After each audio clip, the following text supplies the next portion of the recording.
Assalamualaikum warahmatullahi wabarakatuh. Alhamdulillahirabbil alamin wa bihi nasta'inu ala umurid dunya waddin.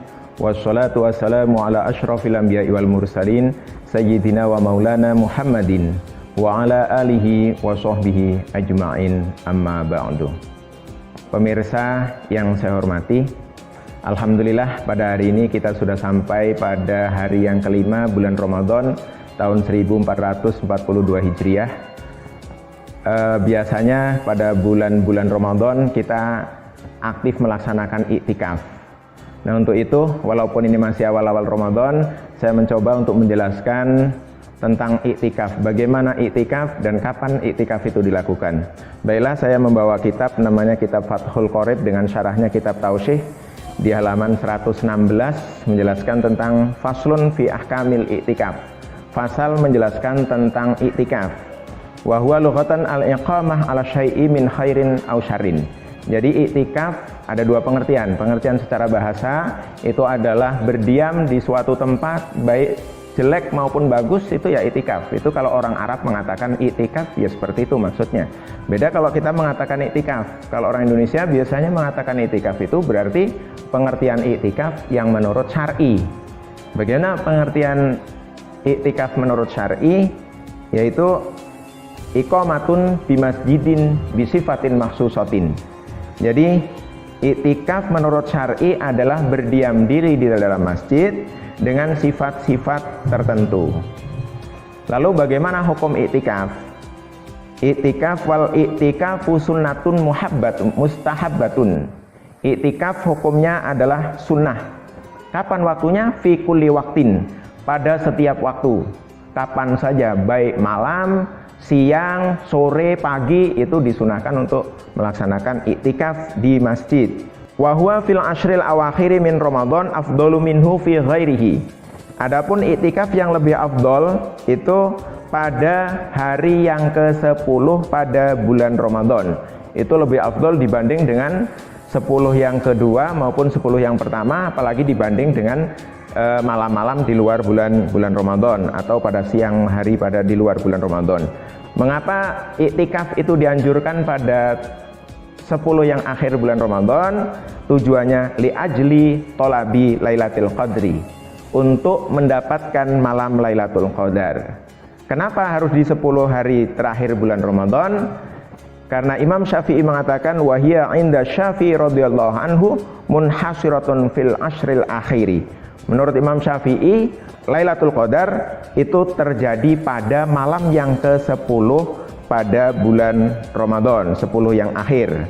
Fakullu lailatin minhu muhtamalatun laha. Jadi setiap malam yang ke-10 bulan Ramadan itu sangat-sangat dimungkinkan terjadinya malam Lailatul Qadar. Lakin layalil witri arjaha.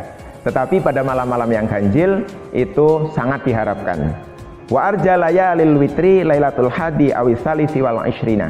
Adapun malam-malam witir atau ganjil yang sangat dimungkinkan terjadi malam Lailatul Qadar itu adalah pada hari ke-21 atau pada hari yang ke-23. Itu maka sangat dianjurkan pada hari yang ke-21 dan hari yang ke-23 itu sangat dianjurkan untuk iktikaf di dalam masjid. Pemirsa sekalian, kaum muslimin yang berbahagia, lalu apakah syarat melaksanakan iktikaf? Walahu ailil iktikafil madhkur syartoni. Dalam melaksanakan iktikaf harus memenuhi dua syarat. Yang pertama adalah niat, itu harus niat. Jadi innamal a'malu binniyat. Setiap segala sesuatu tergantung niat. Kalau tidak ada niat berarti tidak akan mendapatkan. Wayan fi fil iktikafil mangzur al fardiyah. Kalau iktikafnya itu iktikaf wajib, maka dia harus menentukan iktikaf wajibnya harus disebut nawaitul iktikafa fi hadzal masjidi fardholillahi taala. Itu kalau ada janji karena nazar misalnya. Kalau iktikaf yang sunnah, yang seperti disampaikan di awal tadi, sunnatun mustahabbatun, maka cukup niatnya adalah nawaitul iktikafa fi hadzal masjidi sunnatal lillahi ta'ala. Yang kedua, wasani al-lubsu fil masjid. Jadi orang iktikaf itu syarat yang kedua harus diam di dalam masjid. Jadi ketika kita masuk ke masjid itu langsung setelah baca doa masuk masjid Allahumma ftahli abwaaba rahmatik, kemudian sholat tahiyatul masjid misalnya, atau sebelum sholat tahiyatul masjid itu sudah dalam hati sudah niat nawaitul i'tikaf fi hadzal masjidi sunnatan lillahi ta'ala. Nah, sejak mengatakan hatinya niat seperti itu, maka pahala itu langsung mengalir ketika kita berada di dalam masjid dengan niat i'tikaf. Hadirin pemirsa yang saya hormati, biasa yang jadi pertentangan ini adalah pengertian masjid. Di Indonesia ini ada masjid, ada musola, ada surau, ada langgar. Lalu pengertian masjid itu yang seperti apa? Kalau di sini ada dikatakan wa huwa ma waqafahu al-waqif masjidan.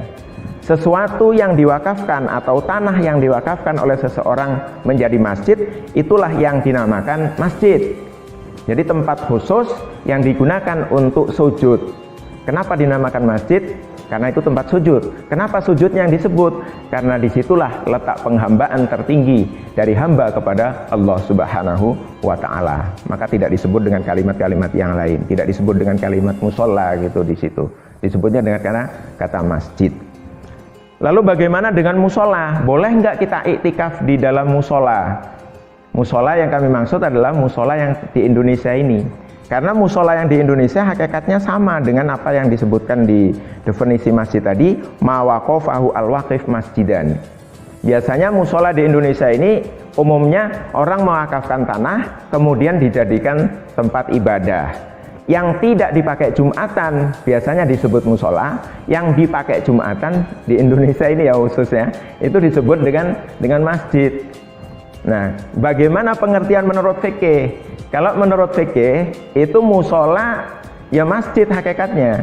Masjid jami. Kalau musola masjid ghairu jami. Artinya masjid jami itu adalah masjid yang digunakan untuk Jumatan. Nah, kalau masjid ghairu jami itu masjid yang tidak digunakan untuk Jumatan. Nah, masjid yang tidak digunakan Jumatan inilah yang di Indonesia disebut dengan nama musola. Nah, berarti dengan pengertian ini maka iktikaf itu bisa dilaksanakan di musola yang umumnya di Indonesia disebut itu. Karena pengertian musola menurut fikih adalah tempat yang digunakan sholat, termasuk di dalam rumah. Di dalam rumah ada tempat yang sedikit, kemudian digelari sajadah, kemudian dipakai sholat, itu namanya musola menurut fikih. Berbeda dengan pengertian musola secara umum orang nyebut, yuk kita sholatnya di musola. Nah, padahal musola yang dimaksud di sini umumnya kita nyebut itu adalah masjid. Jadi intinya yang perlu kami tekankan di sini, bagi orang yang mau iktikaf di dalam masjid jami itu lebih afdol, namun boleh juga iktikaf di musola yang istilah fikihnya adalah masjid ghairu jami. Misal nih, rumah kita dekatnya musola, kalau mau ke masjid harus bawa motor. Sementara sekarang kan rawan nih, kalau bawa motor ke masjid, motornya ditinggal di luar, kita itikaf di dalam masjid yang dipakai Jumatan itu, sedang kita selagi itikaf, hatinya nggak tenang, khawatir motornya hilang. Nggak ada salahnya kita itikaf di musola yang ada di dekat rumah kita tanpa harus membawa motor. Jadi kita tenang itikaf di dalam musola itu yang hakikatnya juga masjid. Maka hukum musola yang ada di Indonesia itu ya sama dengan masjid yang kita sebut itu yang sebagai Jumatan, hanya beda penyebutan aja. Nah, ini yang perlu kami sampaikan bahwa iktikaf itu bisa dilaksanakan di musola. Maka hukum-hukum seperti orang menstruasi tidak boleh masuk musola itu ya sama, karena itu masjid. Orang menstruasi nggak boleh masuk masjid, orang junub nggak boleh masuk ke masjid, itu ya sama, masuk musola pun juga tidak diperbolehkan. Intinya marilah kita berusaha untuk mencapai Lailatul Qadar dengan cara syukur-syukur mulai hari ini nih tiap malam kita bisa iktikaf, atau tidak tiap malam iktikaf di masjid tapi sholat tahajudnya tidak pernah kita tinggalkan walaupun dilaksanakan di rumah, atau iktikaf kita laksanakan setiap kita mau sholat berjamaah, kita masuk masjid langsung niat iktikaf, sewaktu kita sholat itu sudah dianggap iktikaf. Maka rugi sekali seandainya kita masuk ke masjid tapi kita tidak niat. Nah itu ya sama dengan kamera yang ada sekarang lah, kamera ini ditaruh di depan saya, kalau nggak di tag gitu ya kan nggak hidup, artinya tidak ada niat gitu kita masuk ke masjid. Tapi ketika itu dipencet maka itu akan jalan kamera itu. Sama dengan kita masuk ke musola, Ketika kita tidak ada niat, maka ya nggak dapat apa-apa. Tapi ketika kita niat, nawaitul i'tikafa fi hadzal masjidi sunnatalillahi ta'ala, maka langsung pahala mulai mengalir selama kita berada di dalam masjid itu. Sekali lagi, afdolnya iktikaf itu adalah di masjid jami, sedangkan di masjid ghairu jami atau yang kita sebut dengan musola itu juga diperbolehkan, dan itu jelas dalilnya. Ini dalam kitab I'anatut Thalibin halaman 259. Di sini dikatakan wa'lam annal jami'ah, ketahuilah bahwa masjid jami wa huwa nuqamu fihil jum'ah, yang digunakan jumatan, wal jamaah, dan digunakan jamaah, itu lebih utama digunakan untuk iktikaf. Nah ini jadi nggak usah ragu lagi untuk iktikaf di musola yang ada di samping kita, karena itu hakikatnya juga masjid. Hadirin kaum muslimin, para pemirsa yang berbahagia, mungkin tidak banyak yang saya sampaikan pada kesempatan ini. Sekian, kurang lebihnya saya mohon maaf. Saya akhiri, wallahul muwaffiq ila aqwamit thoriq, billahi taufiq wal hidayah. Wassalamualaikum warahmatullahi wabarakatuh.